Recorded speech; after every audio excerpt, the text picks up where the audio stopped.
Coastal road संदर्भात बातमी आहे। आपल्याला माहिती आहे की जेव्हा आपण रोडने त्या कोस्टल रोडने जातो तेव्हा एक म्युझिक वाजायचं, जय हो ही जी धून होती ती आता बंद करण्याचा निर्णय घेण्यात आलेला आहे अशी माहिती समोर येते। कोस्टल रोड संदर्भात माहिती आहे, स्थानिकांनी तक्रारी दिल्या आणि त्यानंतर रात्री 10 ते सकाळी 6 पर्यंत जय हो ची धून बंद राहणार आहे अशी ही माहिती आहे।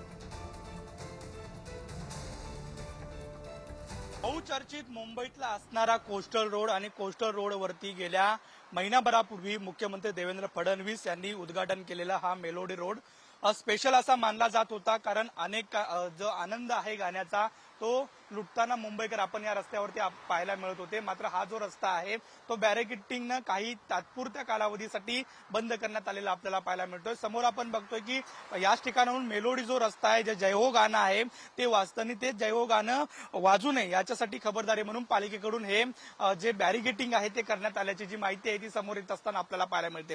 खरं तर महिनाभरापूर्वी मुख्यमंत्री देवेंद्र फडणवीस यांनी या संपूर्ण रस्त्याचं मेलोडी रस्त्याचं उद्घाटन केलेलं आपल्याला पाहायला मिळत होतं। मात्र येथील जे ब्रिज कॅन्डी रुग्णालयातील जे ब्रिज कॅन्डी रुग्णालय असतील किंवा आजूबाजूचं रेसिडेन्स असेल त्यांनी खरं तर तक्रार केली होती की सतत वाजणाऱ्या गाण्यामुळे आम्हाला त्रास होतोय आणि याची दखल कुठेतरी पालिका घेत असताना आपल्याला पाहायला मिळतं। हा संपूर्ण रस्ता आहे हा कुलाब्याकडून वरळी सिलेंकडे जातो आणि याच रस्त्याच्या बाजूला ज्या ठिकाणी कोस्टल आहे जो बोदगा संपतो त्या ठिकाणी हा मेलोडी रस्ता जो आहे तो सुरू होतो। काही 1 मिनिटासाठी जय हो गाणं जे आहे ते वाजत असताना आपल्याला पाहायला मिळत होतं। मात्र इथल्या राहणाऱ्या रहिवाशांच्या तक्रारीनंतर पालिकेने तात्पुरता सध्या या ठिकाणी बॅरिकेडिंग केलेलं आपल्याला पाहायला मिळतंय।